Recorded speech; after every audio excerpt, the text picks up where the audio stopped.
పెళ్ళైనా పండగైనా వేడుక ఏదైనా పట్టు చీరల ప్రత్యేక వేదిక Varahi silks. Welcome to Suman TV. నేను మీ నాగరాజ్ బైర్శెట్టిని. ఈరోజు మనతో ఉన్నారు కర్నూలు మాజీ MP, Yemmiganur YSR Congress party in-charge, YS Jaganmohan రెడ్డికి ఇష్టురాలైన చెల్లి బుట్టా రేణుకా గారు మనతో ఉన్నారు. నమస్తే మేడం. నమస్తే అండి. ఎలా ఉన్నారు? బాగున్నానండి. మీ అన్న బాగున్నారా? జగన్ అన్న బాగున్నారు. వెళ్ళలేదా? బుట్టమ్మ బుట్టమ్మ అని మాట్లాడుతుంటారు కదా. కలిసానండి, ఇనిషియల్లీ 2 సార్లు కలిసాను. ఏంటి మేడం అసలు ఎమ్మిగనూరులో బుట్టా రేణుకాని ఓడించాలి అంటే బుట్టా రేణుక కుటుంబం నుంచే మరొక వ్యక్తి రావాలి, అలాగైతేనే బుట్టా రేణుక గారిని ఓడించగలరు అన్న విధంగా వార్తలు బయటకు వచ్చాయి ఎలక్షన్స్ 2024 ఎలక్షన్లో. అయితే మీరు ఓడిపోయారు ఫైనల్గా. మీ ఓటమికి బలమైన కారణం ఏంటి మేడం? ఓటమికి బలమైన కారణాలు నేను కూడా బాగా తెలుసుకోవాలని చాలా ప్రయత్నం చేశానండి. బట్ నాకు కారణాలు ఎక్కడ ఏవి కూడా అంత స్ట్రాంగ్గా బయటికి రాలేదు. ఐ డోంట్ నో, నాకు అర్థం కావట్లేదు జనం ఏ విధంగా యాక్సెప్ట్ చేశారు, ఏ విధంగా వెళ్ళారు అనేది.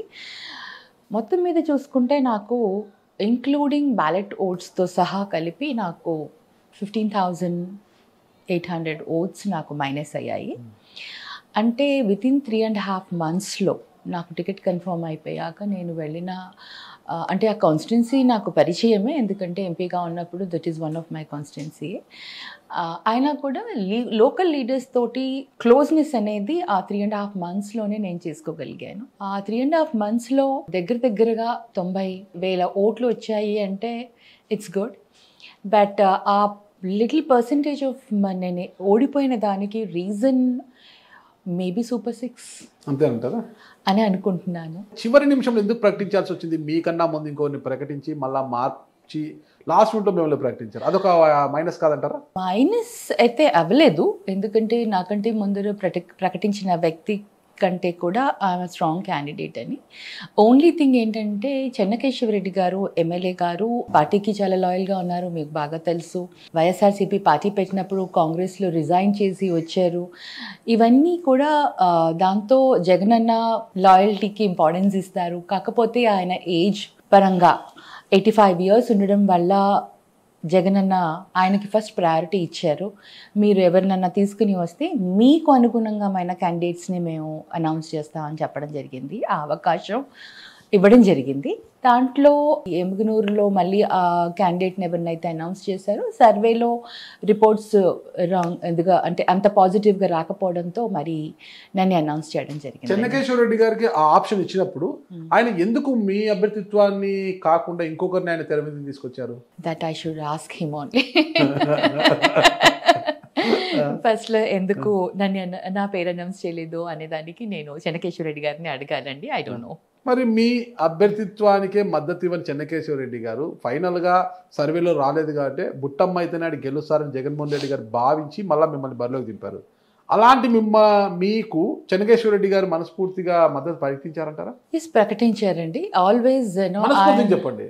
మనస్ఫూర్తిగా అంటే మాతో మాట్లాడేటప్పుడు, మాకు చెప్పేటప్పుడు, మా దగ్గర మాకు వాళ్ళ అంటే కార్డన్ అంతా ఇంట్రడ్యూస్ చేసేటప్పుడు అంతా కూడా స్వచ్ఛందంగా మాకు హ్యాండ్ ఓవర్ చేశారు. ఆయన ప్రతి మీటింగ్లో వచ్చేసి తప్పకుండా గెలిపించాలి, మనం రేణుక గారిని మనం తప్పకుండా గెలిపించాలి, అంతేకాకుండా దాంట్లో మా అబ్బాయికి కూడా ఎమ్మెల్సీ ప్రామిస్ చేశారు కాబట్టి మనం తప్పకుండా గెలిపించాలి అనేసి స్వచ్ఛందంగా ఆయన సపోర్ట్ చేశారు. మీ అభ్యర్థిత్వాన్ని ప్రకటించిన వెంటనే లోపాయ గారి ఒప్పందంగా చెన్నకేశవరెడ్డి గారు జయనాగేశ్వరరెడ్డి గారికి మద్దతు ప్రకటించారంటారు. ఆయన గెలుపు కంటే రెడ్లు ఏకమైపోయారు. ఒక బీసీని గద్దెనెక్కించడానికి ఇష్టపడిన రెడ్డి గారు, రెడ్డి వర్గం అంతా కూడా ఆ రెడ్డికి మద్దతు ప్రకటించారంటారు. ఏంటి, మన దగ్గర ప్రూఫ్ లేనప్పుడు మనం మాట్లాడకూడదు. అది ఓన్లీ రూమర్గా బయట మాట్లాడుతున్నారేమో తెలియదు కానీ, but it's not a fact. ఇంకోటి, అసలు మీ అభ్యర్థిత్వాన్ని తొలుత ప్రకటించడానికి పోవడానికి కారణం కూడా ఎన్నికలకు ముందు బుట్టా రేణుక గారి ఆస్తులు వేలానికి వచ్చాయి, అది ఇది కొన్ని పత్రికల్లో రావడము, వార్తలు బయటికి రావడము, కొంత సోషల్ మీడియాలో ట్రోల్ కావడం, ఇదంతా జరిగింది. ఎల్ఐసికి షాక్ ఇచ్చారు, ఎల్ఐసి కూడా మీ ప్రాపర్టీస్ని వేలం వేస్తుంది. ఇవన్నీ కూడా మీకు ఒక ఇబ్బందికరంగా మారలేదంటారు ఎన్నికల ముందు? లేదండి. ఎనీ బిజినెస్ పర్సన్కి కొన్ని బిజినెస్ పరంగా ఇబ్బందులు ఉంటాయి. అది మేజర్ కన్సర్న్ అయితే కాలేదు. ఎందుకంటే నేను అప్పుడే వాటికి కౌంటర్స్ కూడా ఇవ్వడం జరిగింది. అండ్ వాస్తవాలు అందరికీ తెలిసిందే. ఎందుకంటే ఆప్షన్ రావడము, పేపర్లో అనౌన్స్ అవ్వడము ఇవేది హైడ్ చేసే విషయాలు కాదు. సో మేము వెరీ క్లియర్గా చెప్పాము, ఏదైతే ఎల్ఐసి లోన్ తీసుకుంటున్నామో అది మేము రీపే చేయని దానికి ఇదైంది. But still we are here to repay that. మేము బ్యాంకుని ఏదో మోసం చేయాలని కానీ, బ్యాంకు నుంచి ఏదో ఇది చేయాలని కాదు. ఎందుకంటే మేము అలా చేస్తే మా ప్రాపర్టీస్ అన్ని వాళ్ళ దగ్గరే ఉన్నాయి కాబట్టి డెఫినెట్లీ ఆప్షన్లో వెళ్ళిపోయి వాళ్ళు రికవరీ చేసుకుంటారు. దాంట్లో మోసం అనేది ఉండదు. కాకపోతే మాకేంటంటే కరోనా టైంలో బిజినెస్ కొంచెం నడవక, కరోనా టైంలో కొంచెం బిజినెస్లు ఇబ్బంది అయ్యి, అంతకు ముందు కూడా మేము కొన్ని బిజినెస్లు లాస్లు రావడం వల్ల వీటి వల్ల కొన్ని ఇబ్బందులు అనేవి సహజం.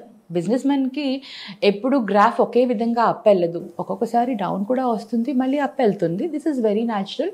అది నేను చాలా సహజంగా చాలా క్లియర్గా ఎక్స్ప్లెయిన్ చేయడం కూడా జరిగింది. అది పెద్ద ఎఫెక్ట్ ఏం లేదండి. అంటే మొదట పార్టీ డబ్బున్న వారికే టికెట్లు ఇస్తూ వచ్చింది. ఆ క్రమంలో మీతో ఆర్థికంగా మీరు ఇబ్బందుల్లో ఉన్నారనే ఉద్దేశంతో తొలుత మిమ్మల్ని ప్రకటించలేదా అన్నది? అది లేదండి. జగన్ అన్న ఎప్పుడు కూడా వీళ్ళకి ఉందా వీళ్ళకి లేదా అని టికెట్స్ ఎప్పుడు ఇవ్వలేదు. ఎవరు గెలవగలుగుతారో ఎవరు గెలవరు అని ఆయన ఓన్ సర్వేలో ఏదైతే సర్వే చేయించుకున్నారో ఆ సర్వే ప్రకారమే టికెట్లు ఇచ్చారు. కానీ ఎవరి వెనకాల కూడా ఆస్తులు ఉన్నాయా లేదా అని మటుకు ఎప్పుడు చూసేవాడు కాదు, చూడలేదు. మీరు గతంలో చూసినా మీరు ఇప్పుడు చూసినా కూడా చాలా మందికి టికెట్లు ఇచ్చారు. ఎవరు కూడా అంటే రిచ్ పీపుల్ కాదు, ఎవరు పెద్ద ఇదిగా లేని వాళ్ళు కూడా టికెట్లు ఇవ్వడం జరిగింది. సుమన్ టీవీలో మీ పర్సనల్ అండ్ బిజినెస్ ప్రమోషన్స్ కోసం కింది నెంబర్కి కాంటాక్ట్ చేయండి.